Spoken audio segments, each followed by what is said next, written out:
jurusan ya atau azimut ataupun sudut di titik poligon tersebut. Nah, jadi di sini prinsip pengukuran sudut yaitu perhitungan sudut dari dua bacaan horizontal dan dari selisih dua azimut. Nah, bisa diketahui sudut horizontalnya. Jadi contohnya misalnya kalau kita punya sudut azimut dari O ke B, kemudian kita tahu juga azimut dari O ke A, maka kita bisa mendapatkan sudut di titik O, yaitu AOB.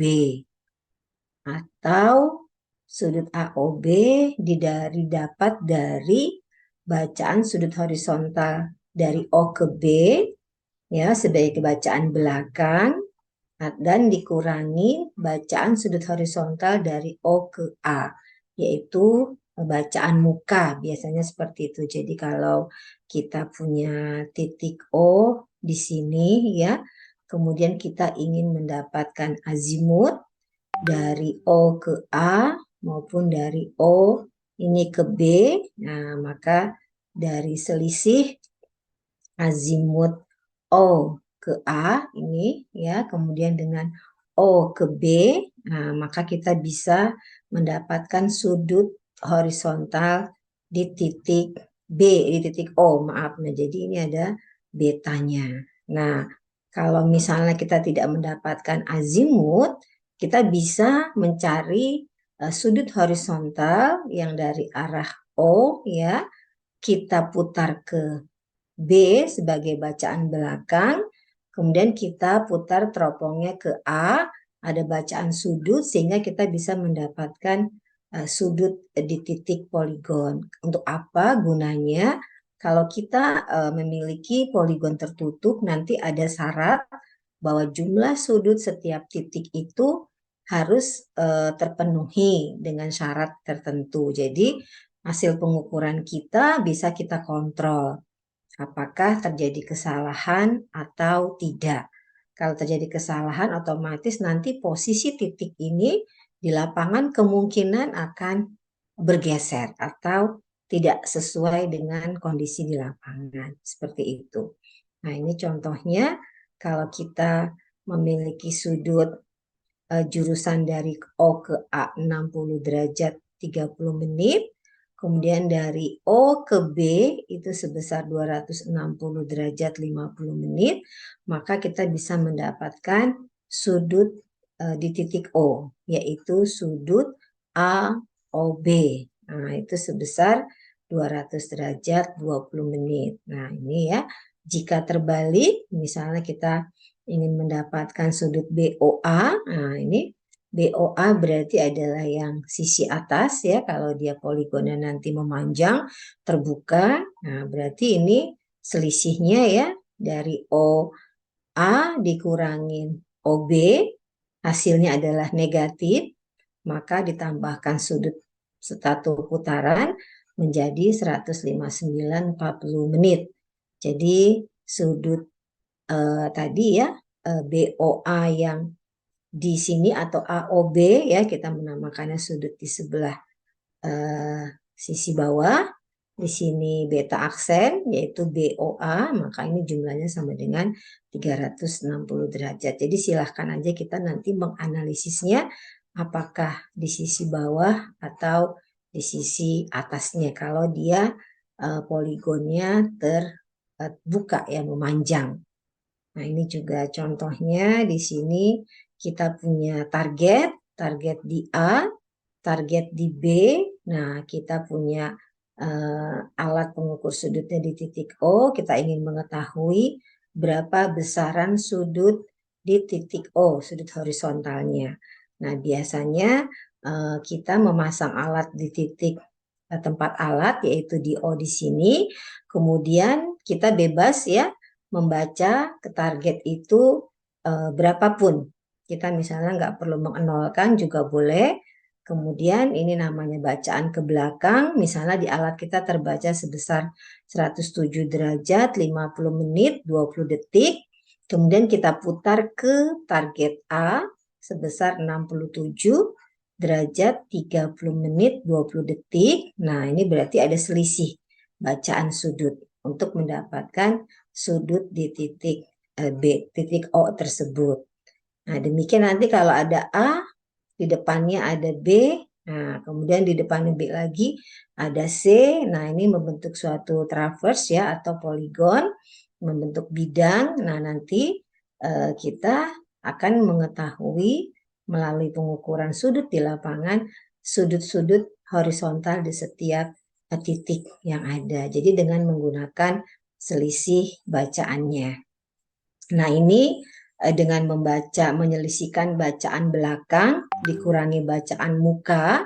Jadi A adalah di muka, titik di muka O, sementara B adalah titik di belakang alat ya atau O. Sehingga kita bisa mendapatkan sudut beta di sini. Ya, beta katakanlah di sisi dalam kalau nanti misalnya kita punya traversnya nanti dari A ke B, kemudian nanti ada lagi C ya, kembali lagi ke ini misalnya ya, ini katakanlah titik 1, ini titik 2, nah ini titik targetnya di B, nah ini membentuk suatu bidang sehingga kita nanti akan melakukan pengukuran sehingga mendapatkan jumlah sudut di setiap titik ini. Nah, kalau dia poligonnya tertutup kembali ke titik O, maka jumlah sudut-sudut ini harus memenuhi persyaratan, yaitu N dikurangi 2 dikali sudut lurus 180 derajat. Nah, jadi mengontrolnya seperti itu. N-nya 5, 1, 2, 3, 4, 5. Jadi nanti jumlah sudut yang kita dapatkan harus memenuhi persyaratan 5 dikurangi 2, 3 dikali 180 derajat. Berarti 540 derajat. Nah, kita kontrol apakah hasil pengukuran di lapangan kita jumlah jumlah semua sudut horizontal di titik-titik itu ya sebanyak 5 titik itu sama dengan 540 derajat. Kalau sudah memenuhi maka pengukuran kita dikatakan benar atau memenuhi persyaratan. Nah, ini. Jadi untuk poligon ya dasar untuk minggu depan ini kita melakukan pengukuran sudut di lapangan seperti itu.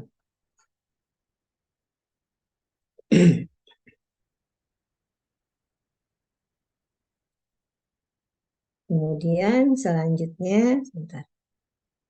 Hmm.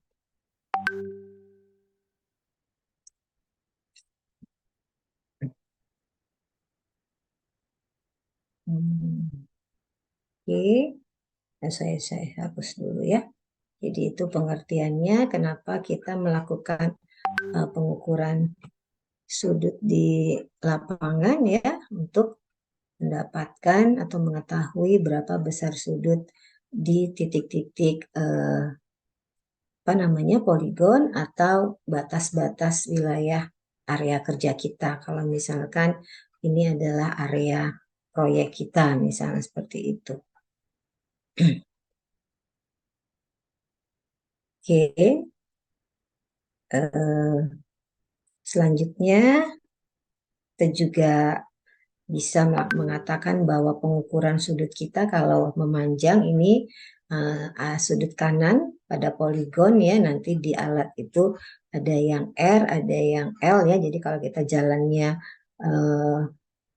ke depan ya, nah maka ini kita namakan sudutnya adalah sudut kanan pada poligon ya kalau dia terbuka seperti ini. Nah, kemudian kalau kita sudah mendapatkan sudut di setiap titik poligon di sini, ada yang namanya sudut defleksi ya.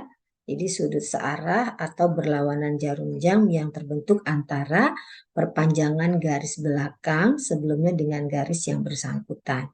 Jadi kalau kita lihat namanya sudut defleksi adalah seperti ini. Jadi kalau kita punya ruas dari K ke L, kemudian L ke M ke N misalnya ya, nah kita akan mengetahui berapa sih sudut defleksinya arah kanan ya, Nah, ini dari perpanjangan garis KL, kemudian ke garis LM. Nah, ini namanya adalah sudut defleksi 34, tinggal sudut di titik L, ya 180 dikurangi sudut di titik L, maka kita dapat sudut defleksi arah kanan seperti ini. Nah, kalau ini berarti sebelah kiri, sama ya, besarannya adalah 180 derajat dikurangin sudut di titik M sini. Gunanya apa? Nanti kalau kita mendesain sebuah jalan yang perhalusan dari ruas jalan yang patah seperti ini ya, menikungnya terlalu tajam, kita biasanya di pengukuran itu di dalam misalnya diminta merencanakan sebuah jalan ya, di mana jalan ini terlalu patah sehingga kita membentuk suatu lengkungan horizontal. Data sudut defleksi ini dibutuhkan untuk menentukan pusat lengkungan horizontal kita di jalan tersebut. Jadi jalannya tidak patah seperti ini. Kita buat sebuah lengkungan, jadi jalannya diperhalus sehingga lebih nyaman dan aman seperti itu. Nah, ini materi keempat sudah. Kemudian ada contoh persoalan yang ada juga di sini ya. Kita tinggal perhitungan mencari koordinat, kemudian mencari sudut jurusan, kemudian kita akan mengontrol berapa sudut horizontal. Kalau dari A ke C ini kita hubungkan sehingga dia membentuk bidang segitiga, sehingga N-nya ada 3, maka jumlah sudut-sudut yang harus dipenuhi adalah kalau N-nya 3 berarti 3 dikurangin 2, 1 dikali 180, maka jumlah sudut-sudut dalam yang harus didapatkan adalah 180 derajat seperti itu. Ya, ini contoh soal kalau kita memiliki pekerjaan pengukuran di lapangan seperti ini, di mana koordinat A sudah diketahui, koordinat B sudah diketahui, yang belum adalah C, tetapi ada diketahui sudut di titik B, misalnya alfa seperti itu atau beta ya. Nah, ini tinggal kita selisih X dan selisih Y saja untuk mendapatkan sudut jurusan dari A ke B. Nah, kemudian yang kedua, kalau kita punya daerah pekerjaan yang seperti ini ya, kembali ke titik katakanlah A, B ini area kerja kita yang dibatasi oleh beberapa titik-titik yang dihubungkan sehingga membentuk sebuah poligon. Nah, ternyata putus sampai di sini. Seandainya kita menyambungkan, maka nanti A sampai H kembali ke A, ini membentuk suatu poligon tertutup. Nah, di mana kita harus melakukan pengukuran sudut-sudutnya. Selain itu juga kita harus mengetahui berapa besaran sudut jurusan atau azimut dari titik awal ke titik di depannya. Nah, jadi harus salah satu. Kalau kita tidak tahu sudut jurusan, kita hanya tahu semua sudut. Nah, berarti kita nanti untuk mendapatkan sudut jurusannya menggunakan formula, ya. Tapi biasanya di lapangan dengan banyaknya titik ini cukup salah satu saja kita mengetahui azimut dari A ke B, terus kita mendapatkan sudut horizontal di titik B, maka kita bisa mendapatkan azimut dari B ke C. Kemudian dari B ke C diketahui, sudut di titik C diketahui ya, maka kita bisa mendapatkan azimut dari C ke D. Nah, untuk mempermudah perhitungan biasanya kita menggunakan tabel ya, seperti itu. Nah, contohnya di sini kita punya titik A, di depannya B, ini adalah berlawanan dengan jarum jam ya pengukurannya ya. Nah, beda dengan kalau dari A ke H, nah itu artinya searah dengan jarum jam. Nah, memudahkan perhitungan kita biasanya menggunakan tabel ya seperti ini. Oke, mungkin materi yang selanjutnya itu tentang pembahasan ya. Jadi kita bahas saja pembahasannya di sini. Sebentar, saya belum temu. Oke, pertemuan ini. Ya, saya share screen dulu. Ini pembahasannya ada 2 soal yang kita tampilkan di materinya. Nah, yang pertama adalah seperti ini ya. Kita akan mengetahui dulu berapa besaran sudut jurusan dari A ke B dengan mengetahui selisih X dan selisih Y dari titik A ke titik B. Nah, sehingga kita dengan menggunakan tangen kita dapat mengetahui posisi dari A ke B itu berada di kuadran berapa. Nah, kita lihat saja selisihnya, jadi XB min XA positif, YB min YA negatif, maka dia berada di kuadran kedua. Sehingga tangennya bisa kita cari selisih X dibagi dengan selisih Y. Nah, sehingga kita dapatkan sudutnya negatif ditambah 180, maka azimut dari A ke B adalah 160,56 derajat. Ya, atau nanti mau delta tangen alfanya misalnya delta Y dibagi delta X, nah itu hasil sudutnya adalah positif ditambah sudut 90 derajat, hasilnya akan sama. Nah, kemudian tadi kalau saya punya sudut jurusan dari A ke B, kita punya sudut di titik B, kita bisa mencari tanpa memasang alat di B, utara magnetis, bidik ke C, kita cukup dengan mengetahui sudut di titik B, maka kita bisa mendapatkan azimut dari B ke C. Ini tinggal pakai perpanjangan garis AB, misalnya ini B aksen, ini utaranya sama, yang hitam ini adalah sama dengan yang di sini, sudut jurusan dari A ke B. Nah, kemudian yang dicari adalah sudut jurusan dari B ke C, maka sudut jurusan dari B ke C itu adalah sudut jurusan dari A ke B dikurangin ini, yang sudut 180 dikurangi sudut di titik B.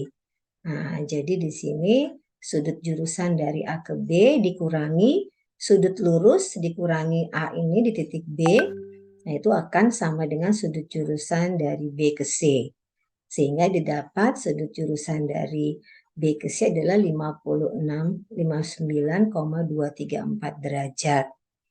Nah, kemudian kita mau mengetahui sudut jurusan dari C ke B misalkan. Nah, ini karena kita pengen tahu berapa sudut di A ya, dalamnya sudut di B tadi tahu sudah 78,674 derajat dari data yang diketahui. Nah, ini sudut di C-nya berapa, sehingga kita kontrol hasil pengukuran kita betul nggak sih jumlah sudut di titik A ditambah di titik B ditambah di titik C itu sama dengan 180 derajat. Jadi tinggal kalau ini adalah azimut dari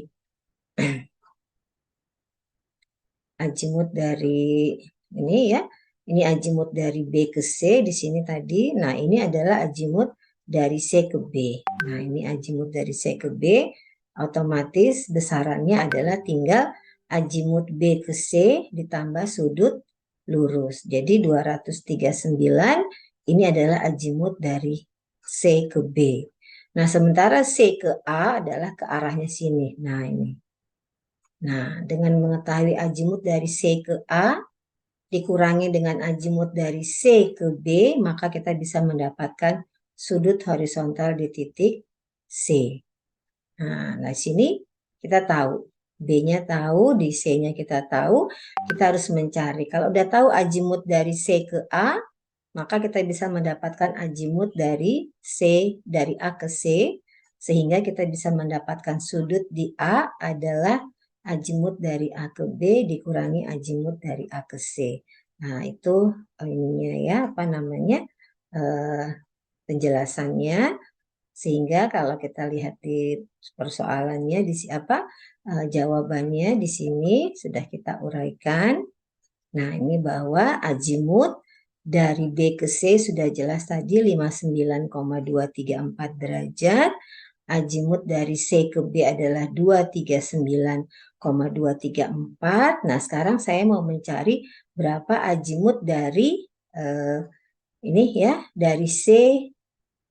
Ini X koordinatnya. Dengan mengetahui azimut dari B ke C, maka kita bisa mendapatkan selisih X dan selisih Y dari B ke C. Seperti itu.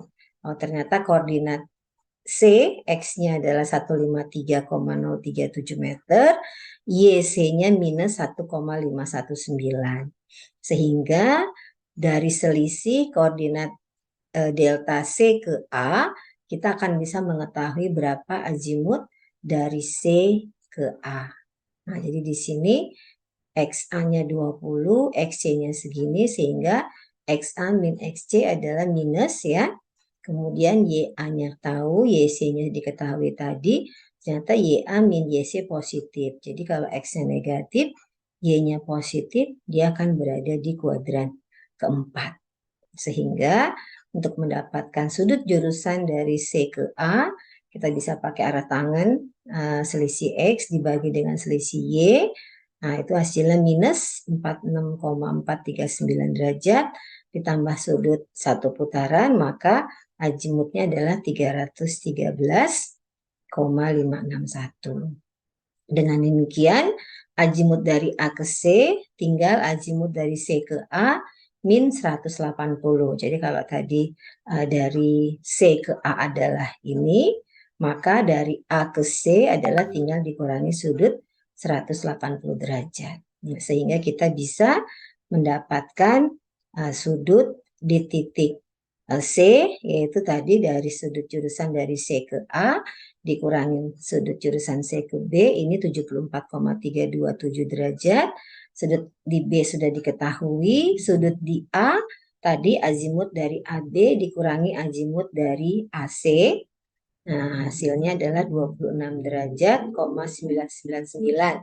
Jadi diketahui di sini 26,99, di sini tadi 78,674. Nah, C sekarang adalah 74,324. Sehingga kalau kita jumlahkan, itu hasilnya adalah 180 derajat. Sehingga hasil pengukuran kita dapat diterima karena jumlah sudut yang didapatkan di titik A, B, C itu sudah memenuhi persyaratan sebesar 180 derajat, yaitu poligonnya tertutup kembali ke titik awal. Nah, ini analisanya ya, seperti itu. Nah, ini kalau kita lihat sketnya saja tadi ya, ini di sini sudah di titik A namanya gamma, di C namanya beta, di titik B namanya alfa. Kalau kita tahu azimut dari A ke B, kita tahu sudut di titik B sebesar beta alfa ya di dalamnya, maka untuk mendapatkan azimut dari B ke C adalah azimut A ke B ini dikurangin sudut lurus ya, dikurangi sudut di titik B. Jadi kalau kita buka kurungnya, sudut lurusnya negatif, sudut di titik B-nya adalah positif. Nah, kemudian bagaimana azimut dari, misalnya kita mau dari B ke C. Nah, tadi A ke B udah tahu, nah B ke C tadi sudah dapat ya. Nah, sekarang C ke A. Nah, CA kita lihat bahwa di sini kita mendapatkan sudut azimut dari C ke A dengan sudut azimut B ke C plus 180 ditambah sudut beta. Jadi kalau nanti azimut CA-nya tahu dengan selisih X dan selisih Y dari C ke A, maka kita bisa mendapatkan sudut di titik C. Sehingga kita bisa mengontrol apakah ketiga titik ini membentuk suatu trafos atau poligon tertutup. Nah, ternyata benar karena jumlah sudutnya tadi 180 derajat. Seperti itu Nah, kalau titiknya banyak, kita sebaiknya menggunakan tabel. Ya, jadi kalau ini tadi berlawanan dengan jarum jam, nah kalau ini juga sama masih berlawanan. Nah, bagaimana kalau searah dengan jarum jam? Formulanya berbeda. Jadi kalau dari A ke B, saya melakukan analisanya berlawanan dengan jarum jam dari A ke B ke C ke D. Nah, maka sudut, katakanlah sudut dalam di titik-titik poligon itu akan positif dan sudut lurusnya akan negatif. Tapi kebalikannya, kalau saya dari G ke F diketahui azimutnya, saya punya sudut di titik F, maka saya bisa mendapatkan sudut azimut dari F ke E, itu kebalikannya. Sudut lurusnya yang positif, sudut di titik F-nya yang negatif. Jadi nanti cukup sekali melakukan pengukuran azimut dari titik awal ke titik di belakangnya kalau salah dengan jarum jam, atau di mukanya kalau berlawanan tadi, kalau di mukanya H searah dengan jarum jam, kemudian kita memasang alat pengukur sudut di H ke belakang dan ke muka, maka kita bisa mendapatkan azimut dari H ke G, G ke F kalau searah dengan jarum jam ya. Kalau berlawanan bisa dari B ke C ke D dan seterusnya, sehingga dengan mendapatkan azimut dari C ke D misalkan, maka kita bisa mendapatkan koordinat D dari C, koordinat E dari D. Nah, dengan menggunakan formula yang tadi, bahwa selisih X dari C ke D itu adalah jarak dikali sudut sinus sudut jurusan dari C ke D. Demikian. Nah, makanya untuk titik segi banyak atau poligon tertutup maupun terbuka yang cukup banyak titiknya, maka kita bisa menggunakan tabel. Nah, ini tabelnya.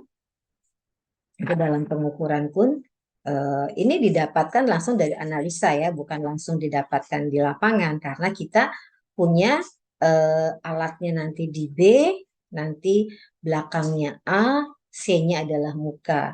Sehingga sudut di titik B sekian. Jadi tidak langsung didapat di alat ukur ya. Jadi harus dibaca dulu alatnya di B, ke belakang berapa, ke muka berapa, maka selisihnya didapatkan sudut di titik B. Nah, salah satunya harus ada azimut. Nah, ini azimut dari A ke B ya. Jadi dengan mengetahui azimut dari A ke B, mengetahui sudut di titik B, maka bisa mendapatkan azimut dari B ke C. Sehingga kita bisa mendapatkan selisih ya, delta X dari A ke B, delta Y dari A ke B, sehingga kita tahu koordinat B dan koordinat koordinat titik B dari A, seperti itu.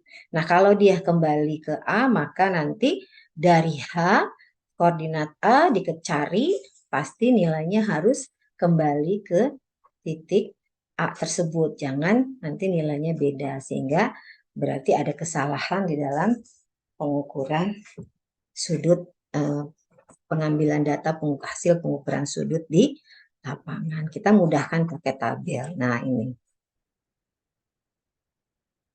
ini kita karena berhenti di datanya sampai H sini saja, maka nanti kita akan mendapatkan koordinat H dari G ya, dengan mengetahui azimut G ke H. Nah, jadi runtutannya pakai Excel saja. Ini adalah azimut dari A ke B, azimut atau sudut jurusan dari titik 1 ke titik 2. Kemudian yang di baris B kita bagi 2, ini adalah sudut di titik B-nya. Maka ini adalah sudut jurusan dari B ke C, yaitu tadi sudut jurusan dari A ke B ya. Terus kemudian sudut di titik B-nya positif dikurangi sudut lurus, maka hasilnya adalah dapat azimut dari B ke C. Kita lanjut, ini sudut di titik C, pakai formula yang sama, maka dapatlah azimut dari C ke D. Ini sudut di titik D, ini azimut dari D ke E. Ini di titik sudut di titik E, ini azimut dari E ke F. Ini sudut di titik F, nah ini azimut dari F ke G. Sudut di titik G ini azimut dari G ke H. Sayangnya kita tidak tahu berapa sudut di titik H ya. Nah, ini adalah sudut di titik G, ini azimut dari G ke H. Jadi kita nggak tahu. Nah, ini dari G ke H kita tahu azimutnya, kita dapat koordinatnya karena jarak dari G ke H tahu. Tapi kita nggak tahu azimut dari H ke A. Nah, dengan koordinat H yang diketahui dari G, koordinat A yang diketahui mula-mula, kita bisa mendapatkan azimut dari H ke A dengan menghitung selisih X dan selisih Y-nya.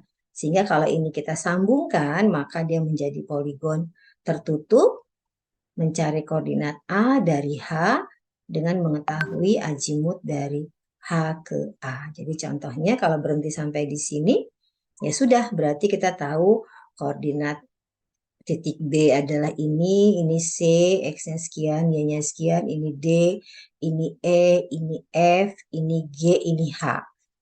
Ya, nah, tapi kita tidak bisa mengetahui untuk mengontrol apakah koordinat A dari H itu juga sama. Seperti hasil data sebelumnya bahwa A diketahui koordinatnya sekian-sekian. Nah, jadi kita perlu menganalisis berapa sih azimut dari H ke A. Kemudian berapa sih sudut di titik A, sehingga kita bisa mengontrol azimut dari A ke B itu sama dengan hasil pengukuran azimut dari A ke B. Ini hasil pengukuran, tapi di sini adalah hasil analisa. Nah, jadi kalau begitu kita langkahnya adalah mencari azimut dari H ke A. Kita tahu ini XH, ini YA, kemudian kita tahu XA-nya ini, Y-nya ini, maka kita punya selisih delta X dari H ke A adalah XA min XH, yaitu minus 42. Terus kita tahu delta selisih delta Y dari H ke A adalah XA min XH minus. Jadi minus-minus berarti berada di kuadran ketiga. Nah, kalau kuadran ketiga berarti arah tangannya nanti ditambah 180 derajat karena delta X dibagi delta Y. Jaraknya tinggal pakai rumus Pitagoras. Dari H ke A kita tahu 77,331 meter, yaitu selisih X pangkat 2 ditambah selisih Y pangkat 2 diakarkan. Nah ini. Nah kemudian mencari sudut di titik H. Tadi kita punya formula bahwa mendapatkan azimut dari H ke A itu adalah azimut dari G ke H, sudut lurusnya negatif, sudut di titik H-nya positif. Nah, azimut dari H ke A diketahui. Azimut dari G ke H diketahui. Sudut lurusnya sudah jelas. Maka kita bisa mendapatkan sudut horizontal di titik H, yaitu sebesar 127,592. Dengan demikian, kita mencari sudut di titik A. Jadi H udah tahu di sini tadi, H-nya tahu. Nah, sekarang A-nya berapa ini?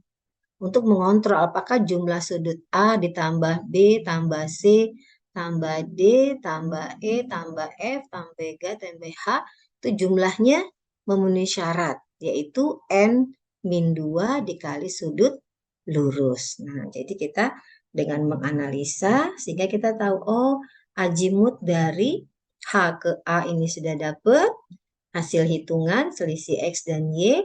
Kemudian sudut di A kita tahu ya dengan mengetahui tadi bahwa sudut jurusan dari A ke B itu sama dengan sudut jurusan dari H ke A min sudut lurus plus sudut di titik A. Sehingga sudut di titik A sebesar 117,908. Nah, ini kita gabungkan di sini. Kita masukkan sekarang azimut dari H ke A. Nah, ini tabelnya. Nah, ini azimut dari H ke A. Ini sudut horizontal di titik, ini adalah azimut dari G ke H, ini sudut di titik H, ini azimut dari H ke A. Nah, dengan mengetahui azimut dari H ke A, kita bisa mendapatkan selisih X dari H ke A. Ini, selisih Y dari H ke A. Jadi kalau H-nya, XH-nya tahu, selisihnya kita tahu, ini tadi maaf, maka X di titik A kita bisa dapatkan, ini minus ini 55, selisih delta Y dari H ke A adalah min 64, maka Y di titik A adalah ini dikurangi ini, hasilnya sama seperti data semula. Jadi ini sudah menandakan bahwa pengukuran kita itu tidak mengalami kesalahan. Jadi kalau seandainya bidangnya itu kita kembalikan ke titik A sebagai bidang yang tertutup atau poligon tertutup, maka kita mengontrol. Kalau ini diketahui sebagai referensi, ya azimut dari A ke B atau hasil pengukuran, maaf, ini adalah acuannya atau datumnya bahwa koordinat A itu X-nya sekian, Y-nya sekian dari suatu sumber lagi ya. Nah, maka kita bisa mengecek. Oh, kalau dari H ke A berdasarkan analisis XA-nya sekian sama dengan yang semula, maka hasil pengukuran kita sudah tepat, tidak mengalami kesalahan sehingga tidak ada koreksi. Nah, nanti kita minggu depan akan bahas bagaimana jika tidak kembali ke titik awal, berarti hasil pengukuran sudut kita ada kesalahan, di mana jumlah sudut horizontalnya tidak memenuhi persyaratan sebuah poligon segi banyak yang tertutup seperti itu. Mungkin ini pembahasan soal yang ada di materi sebelumnya ya, nanti bisa pakai Excel saja. Nanti pada saat praktek kita akan mendapatkan sudut di setiap titik poligon dan sudut jurusan salah satu dari titik yang kita pasang alat ke titik di mukanya. Cukup satu saja. Yang selanjutnya adalah sudut titik-titik poligon dengan melakukan pembacaan sudut horizontal baik belakang dan muka sehingga kita mengetahui sudutnya. Seperti itu analisa data untuk mengetahui koordinat kartesius atau tegak lurus dari hasil pengukuran sudut jurusan dan sudut horizontal di titik-titik traverse segi banyak atau poligon. Seperti itu.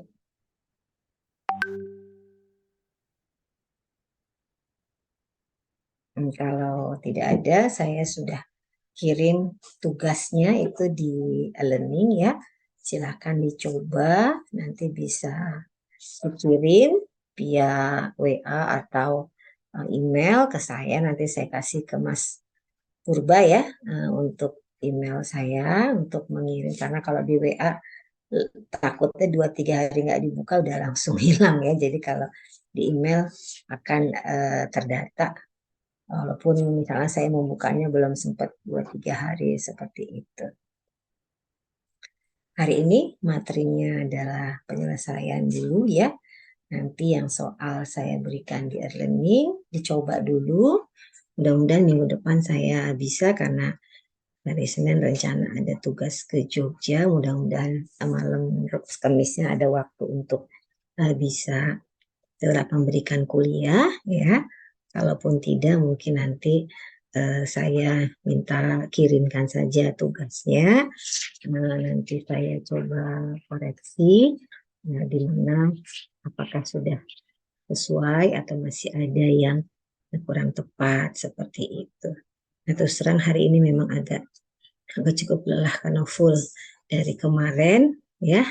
Ada ngajar, ada rapat, ada ini, besok ada lokakarya. Jadi itu ya, mohon maaf sebelumnya. Saya tadi baru sampai rumah jam 6 lewat seperempat. Makanya tadi WA Mas Purba yang minta maaf. Gitu, seperti itu. Baik.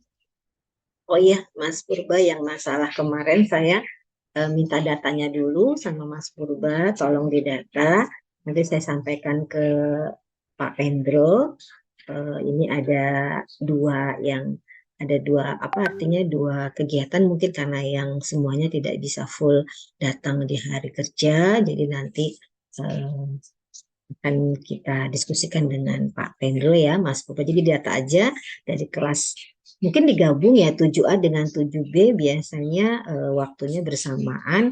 Nanti Mas Purba dengan koordinasi saja dengan kelas B untuk yang bisa hadir di hari kerja itu berapa orang, yang minta Sabtu dan Minggu berapa orang, sehingga kita bisa ini ya kita buat schedule-nya, diskusi dulu saya dengan Pak Pendro. Ya gitu ya Mas Purba ya. Jadi biar saya punya data, Pak ini ada permintaan dari mahasiswa kelas 7A dengan 7B seperti ini. Gitu ya Mas Purba ya. Jadi saya tunggu datanya itu apa, karena kan mungkin persiapan untuk pesan tiket ya kan dari jauh-jauh hari seperti itu ya. Begitu, ada yang mau didiskusikan mungkin untuk materi 3-4. Nanti pertemuan kelima kita sudah masuk analisa poligon ya, ini dasarnya dulu. Jadi nanti kalau kita punya data hasil pengukuran poligon baik terbuka maupun tertutup, terbuka terikat ataupun terikat hanya ke muka saja, nanti kita bisa menganalisis dan bisa mengetahui apakah hasil pengukuran sudut atau pengukuran poligon kita di lapangan ada kesalahan atau tidak. Kalau ada kesalahan, bagaimana mengkoreksinya? Apakah koreksinya itu masih di bawah atau masih di batas toleransi yang diizinkan, atau pengukuran harus dilakukan ulang karena kesalahan yang terjadi terlalu besar. Dampaknya akan membuat posisi titik-titik atau patok-patok atau batasan daerah yang ada di lapangan itu bergeser, sehingga akan berpengaruh terhadap pekerjaan perencanaan berikutnya. Itu kenapa harus dikontrol ya. Itu memang teorinya seperti itu. Mungkin hari ini saya izin, mohon maaf banget karena agak kurang fit lah ya. Jadi nanti setengah jam ke depan silahkan dikerjakan dulu ya. Kalau misalnya ada yang mau ditanyakan, by Japri, atau silahkan saya sambil istirahat sebentar sambil baca WA untuk melihat, nggak apa-apa nanti sambil ini ya. Kalau ada yang mau ditanya dulu silakan, monggo. Bu, Iya, izin Bu. iya Mas Oki. Kita nyari koordinat maksudnya. Kenapa Mas? Itu tugasnya kita disuruh nyari apa ya? Cari koordinat. Gini, ya kan kalau di lapangan itu kalau sudah menggunakan alat pengukur sudut, kita kan dapat koordinat polar ya, koordinat Ya. sudut dan jarak. Dengan menggunakan rollmeter, kita dapat jaraknya. Dengan membaca sudut alat ukur sudut, kita bisa mendapatkan sudut jurusan maupun sudut di setiap titik-titik poligon, Mas. Seperti itu. Kita Hmm. tidak mendapatkan koordinat kartesiusnya. Hmm. Jadi nanti kalau misalnya kebutuhan kita hanya untuk mengontrol, saya punya segi banyak, N-nya ada 15 titik, misalnya membentuk sebuah traverse tertutup atau poligon tertutup. Saya kan harus mengecek hasil pengukuran surveyor kita itu apakah sudah dapat kita terima dengan mengecek sudut-sudut di titik-titik poligonnya ini. Nah, contohnya ada sekian titik, N-nya ya misalnya 1, 2, 3, 4, 5, 6, 7, 8 misalnya Mas ya. Kita punya 8 titik yang dihubungkan dengan satu garis membentuk poligon tertutup. Nah, di lapangan kan kita harus mengecek hasil pengukuran surveyor kita apakah sudah memenuhi bahwa ini menjadi sebuah poligon tertutup dengan mengontrol hasil pengukuran sudut di setiap titik-titik poligonnya. Ya, mungkin masih ingat kalau kita pasang alat di H, kita jalannya searah dengan jarum jam, maka titik A adalah bacaan belakang, titik G adalah bacaan muka, sehingga kita mendapatkan selisih sudutnya untuk mendapatkan sudut di dalam maupun di luar ya. Kalau poligon tertutup ada di dalam dan di luar. Nah, ini kan setiap hasil pengukuran sudut di lapangan kan kita dapat H, dapat G, dapat F, dapat E, dapat D, dapat C, dapat B, dapat A, ya kan?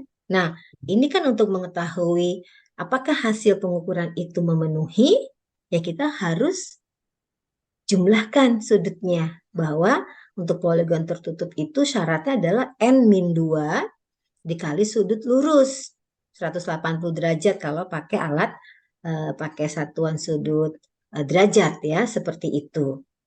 Nah, seandainya kalau ini tadi 8, 8 berarti jumlah sudut dalamnya itu N-2.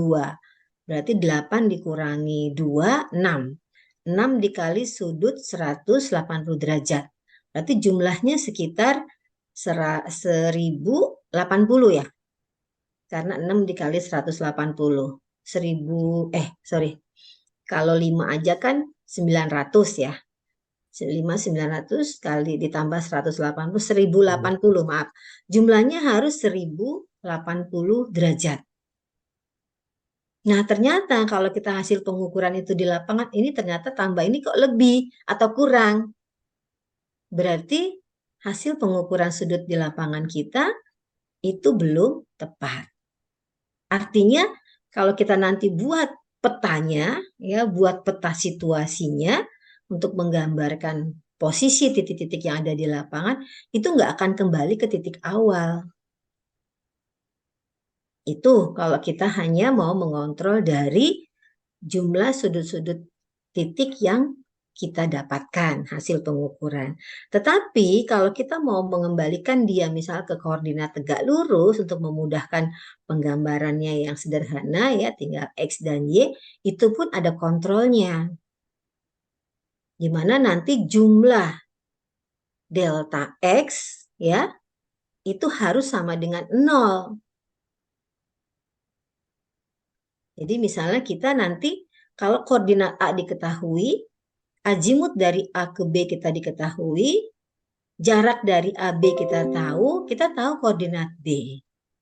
Demikian. Terus kita nanti dapat azimut dari B ke C. Dapatlah koordinat C.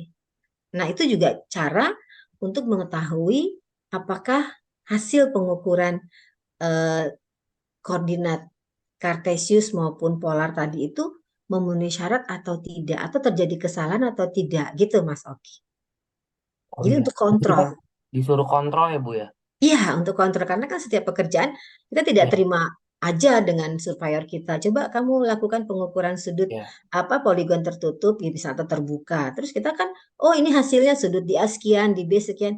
Kita kan harus tahu, benar nggak sih ini Iya. bahwa bentuk yang kita buat nanti adalah sesuai dengan kondisi di lapangan, dia tertutup kembali ke awal. Dengan syarat jumlah sudut-sudutnya itu, ya sudut dalam atau luar nanti harus memenuhi persyaratan.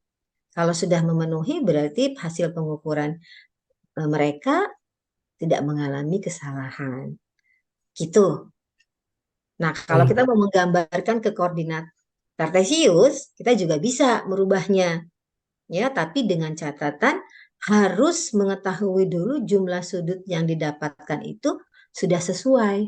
Kalau tidak dikontrol, nanti misalnya ternyata dari kalau A diketahui tadi X-nya 55, Y-nya 155, begitu kita analisa dapat koordinat H, kita cek berapa sih koordinat A dari H, loh kok beda?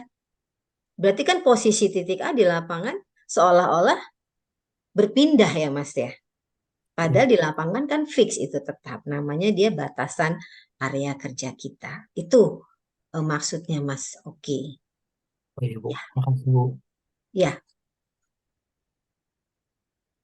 bisa diterima Mas Oki? Iya bisa Bu. Ya, Nah, soalnya kan oke. udah ada datanya semua. Saya bilang Ya. nih disuruh apa ya? Oh suruh Oh kontrol. enggak. Kalau di lapangan nanti kita dapat data dulu Mas, praktek dulu kan? Kita Iya. praktekkan dikasih alat teodolit atau yang manual maupun yang digital dengan apa? Kalau mau pakai rambu untuk jaraknya, jarak optisnya, kalau mau pakai rollmeter jarak dekat pakai rollmeter terserah. Yang penting nanti kita punya data sudut jurusan, sudut di setiap titik dan jaraknya. Baru kita analisis, kita kontrol bagaimana hasil pengukuran surveyor kita. Gitu. Ya, makasih Bu. Iya, sama-sama. Mungkin ada lagi yang ingin ditanyakan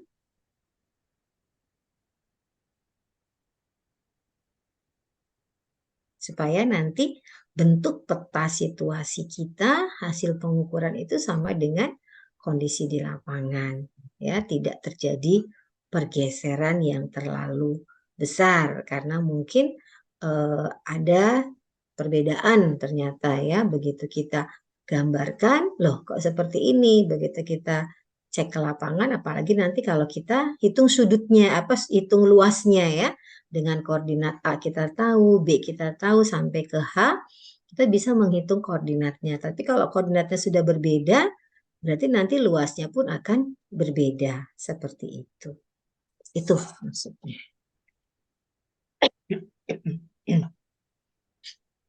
Apakah ada lagi dari yang lainnya? Silakan.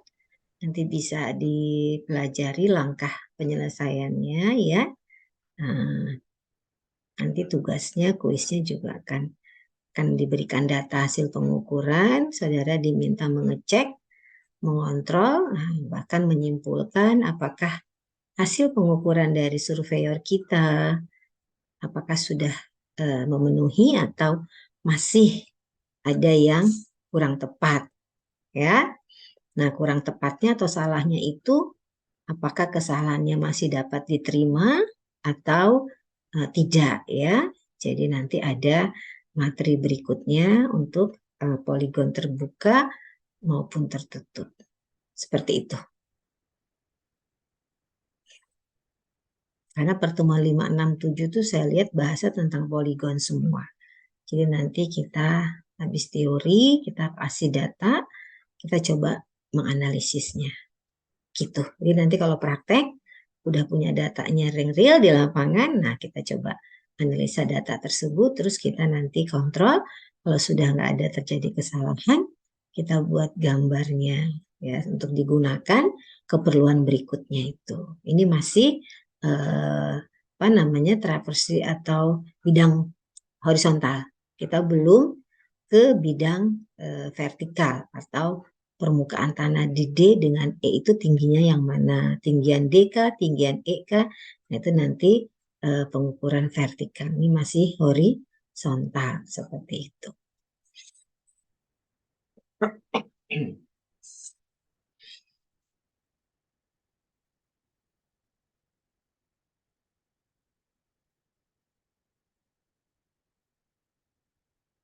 Nanti dicoba saya soal yang saya kirim di e-learning, ya. Mudah-mudahan biasa kalau soal kan sukanya ngejebak-ngejebak. Yang penting saudara tidak tertipu atau tidak ini, ya. Yang penting pemahamannya, oh ini dari sini ke sini. Jadi dalam penyelesaiannya lebih mudah. Seperti itu. Tapi kalaupun masih belum jelas, nggak apa-apa, ya. Saya maklum, kita pelan-pelan saja belajarnya. Oke?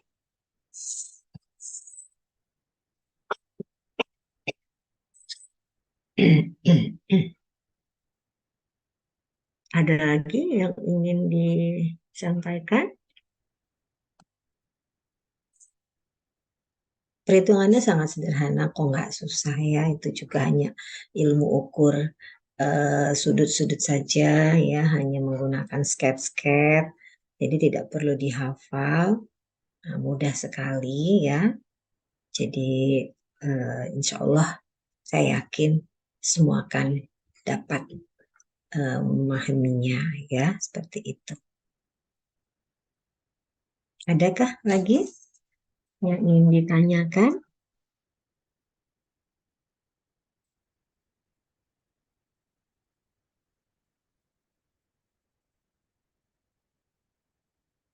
Bisa saya akhiri kalau tidak ada yang ditanyakan. Dicoba nanti tugas yang saya kirim di e-learning, ya, untuk melatih atau supaya terlihat apakah masih ada yang perlu disampaikan atau saya jelaskan atau sudah cukup memahaminya, seperti itu. Iya, Mas Arif, monggo. Ya, Bu, makasih. Iya, Mau nanya, Bu, iya Pak, iya untuk Mas. prakteknya nanti perhitungannya sama seperti yang pas teori Bu ya. Kenapa Mas? Maaf, maaf, kurang jelas. Untuk praktek nanti tuh perhitungannya sama kayak yang diajarin teori ini Bu ya.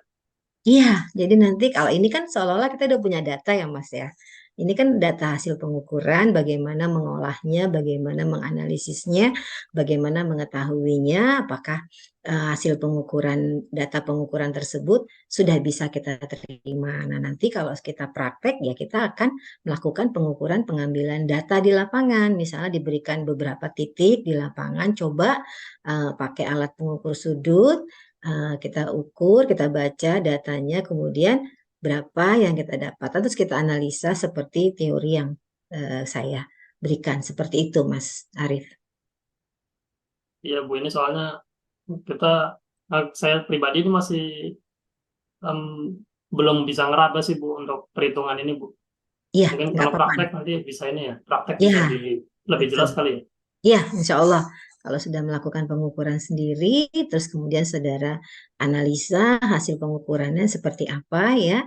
Oh, ternyata ada kesalahan di mana misalnya yang harusnya titik B itu posisi di lapangannya begitu kita gambar loh kok berbeda misalnya ya. Berarti di situ kan kelihatan bahwa hasil pengukuran kita ada kesalahan. Seperti itu, Mas. Jadi nanti dari data pengukuran baru kita analisa sehingga kita mendapatkan data bahwa itu kita buat untuk nanti peta situasi. Jadi kalau misalnya kita punya lokasi proyek seluas itu ya dengan batasan-batasannya, nah kita berharap apa yang kita gambarkan di peta itu ya kondisinya sama dengan di lapangan. Jika hasil pengukuran kita itu benar gitu Mas Arief, iya kan?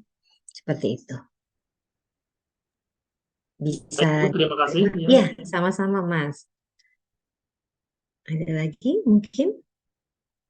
Mungkin Mbak Salisa nanti Mas Oki masih ingat prakteknya gimana, analisanya gimana, nanti hasilnya adalah gambar. Ya, gambar eh, denahnya lokasi proyek kita itu atau batasan area kerja kita itu bentuknya segi berapa ya, kemudian nanti koordinatnya berapa, nanti kita bisa menghitung juga luasnya. Kalau nanti bentuknya masih berbentuk bidang yang mudah dihitung luasnya, kita bisa pakai rumusan sederhana. Atau kalau kita koordinatnya udah tahu, kita bisa pakai rumusan koordinat. Atau kalau bentuknya tidak beraturan, kita bisa menggunakan planimeter. Sehingga kita tahu berapa luas area lokasi pekerjaan kita. Seperti itu. Ya, Mbak Salisa mungkin masih ingat, masih hangat ya, atau ingat satu semester 1 2 prakteknya apa yang didapatkan, kemudian bagaimana menganalisanya sampai kita menggambarkan apa namanya kondisi atau peta situasi yang ada di lapangan. Kalau dia diminta untuk hanya membuat bidang atau katakanlah area kerja kita seperti itu.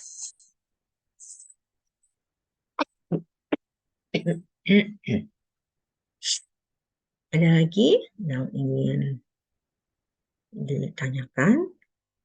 Mungkin